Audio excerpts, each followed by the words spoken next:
All right, we got our latest San Francisco 49ers update from Kyle Shanahan, and we got another injury. Obviously, I thought we got out of Monday Night Football clean, but it does appear the 49ers will lose another player for a couple of weeks, and we'll see how that goes. But that player is Sam Okuayinonu.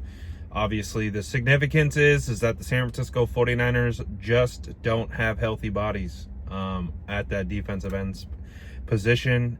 It's been a challenge ever since Nick Bosa went down with the torn ACL. Obviously, the 49ers had to rely on Bryce Huff. Cleveland Farrell got a sack on Monday Night Football. Has filled in well, is a good role player. But the 49ers, they might have to see what else they got in the cupboard. I guess in some other good news in regards to defensive end, Robert Beal Jr. has returned to practice after clearing the concussion protocol. So they do get a player back. Warm bodies at this point is half the battle. So there's a body that's going to be coming in there to fill in for Sam O. So we'll see with that. Tatum Bethune, not going to practice today. No Eddie Pinheiro. So the fact that Eddie Pinheiro isn't practicing probably speaks to, Matt Gay going to kick again, which I don't think is a terrible thing. Matt Gay kicked well. He didn't miss a kick against the Panthers on Monday Night Football. He was 2 for 2. His long was 47. And he was also 2 for 2 on extra points. So Matt Gay kicked well and filled in well for Eddie Pinheiro. So if Eddie Pinheiro can't go this week, we know what it is. And then the latest update in the Brandon Aiyuk saga. At this point, I can't see Brandon Aiyuk playing. I was very hopeful at one point.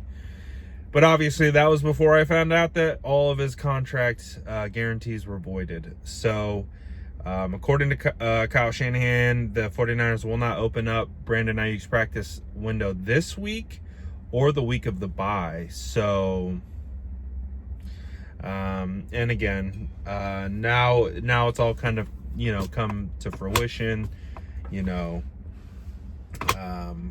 I think the divorce has occurred. I don't know.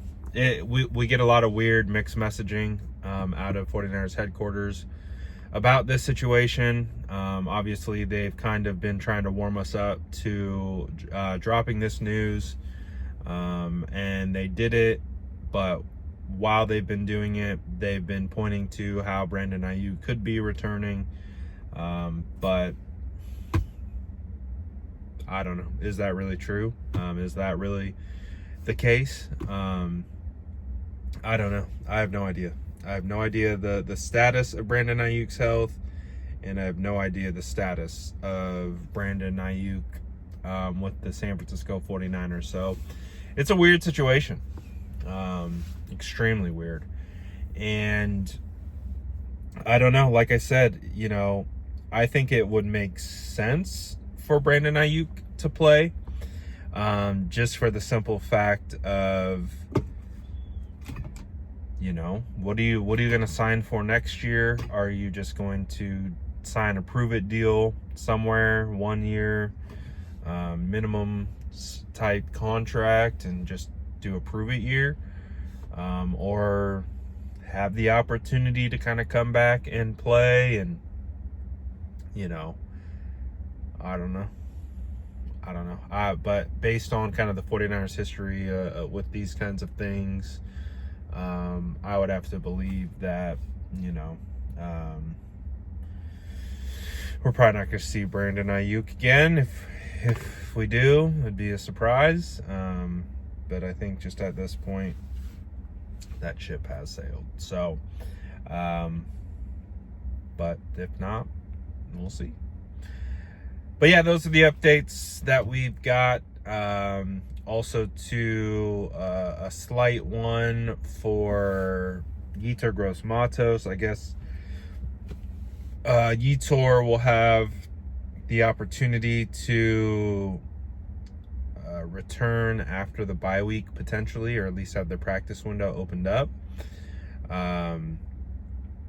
Nothing obviously is confirmed there, but getting Yetur Gross-Matos in theory is a good thing, but obviously Yetur has just been a mainstay on the injury report ever since signing with the San Francisco 49ers. So it is just it's been an unfortunate one, but we'll see what happens. But let me know what you guys think about this one in the comments below, and as always, make sure to like and subscribe for more updates.